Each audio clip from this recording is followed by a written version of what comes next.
de Donald Trump. Seguimos con esto para sacarlo de una vez. Y en este caso es algo que escribí ayer.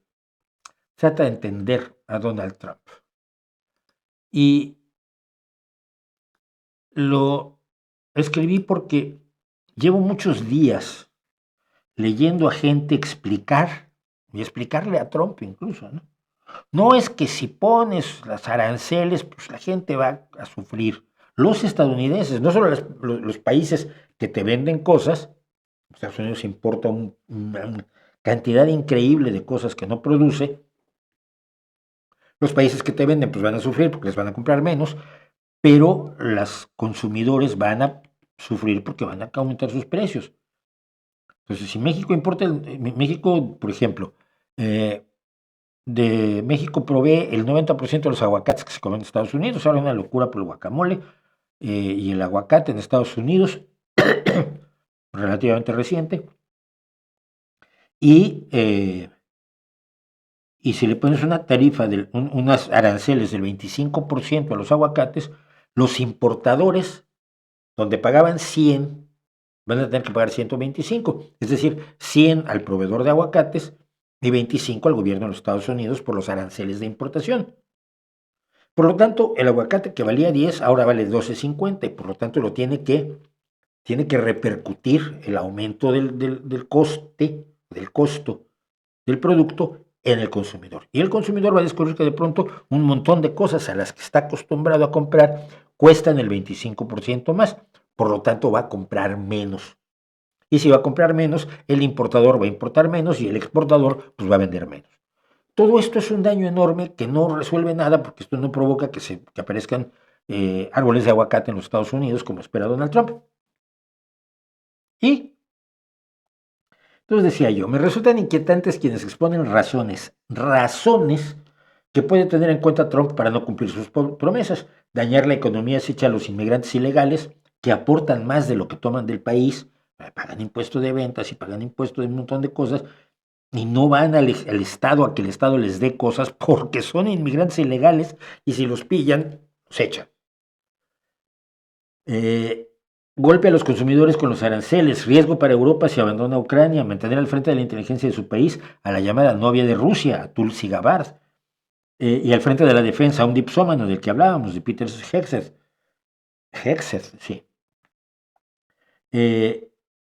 Poner en peligro la salud al colocar al frente de ella un antivacunas con medio cerebro comido por un gusano como es Robert F. Kennedy Jr., o tener de copresidente a un nazi decidido a comprar para la ultraderecha a los gobiernos de Europa, que es el caso de Elon Musk. Y tienen razón, por supuesto que tienen razón. Todo lo que dicen es cierto y en realidad es obvio, es evidente, es indiscutible.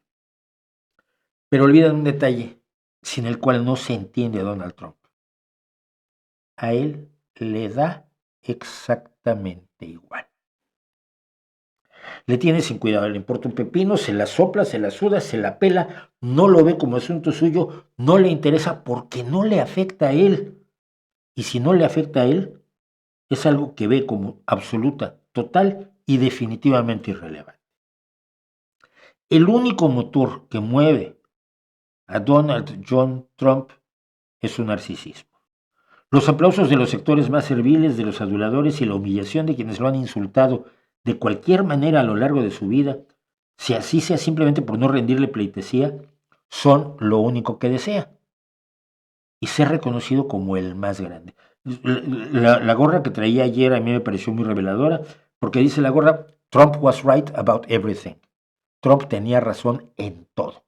Sabemos que no es cierto, pero él lo cree y quienes están a su alrededor le dicen que así es, que tiene razón en todo, incluido, por supuesto, Elon Musk. Ni su familia, ni sus socios, ni quienes le han ayudado a cometer sus delitos en el pasado, como decíamos Michael Cohen o Rudy Giuliani, han sido capaces de concitar ninguna lealtad del hombre del maquillaje naranja.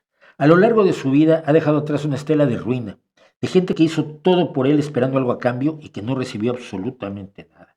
A menudo ni siquiera el pago por sus servicios.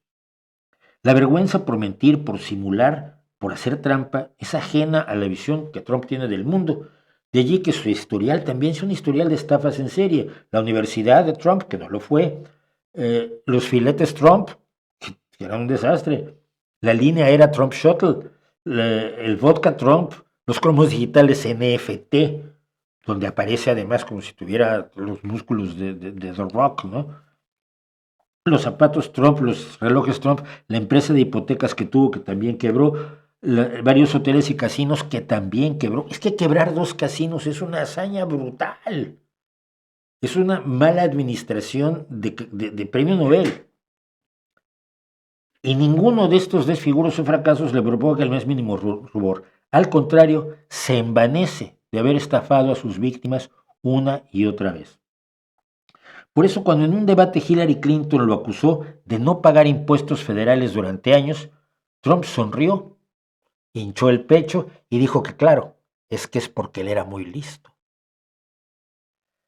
Solo Putin y Steve Bannon en cierta medida, pero ese es otro tema, ha entendido que para mover a Trump a alguna acción, él debe sentir que esa acción le beneficia o le evita perjuicios.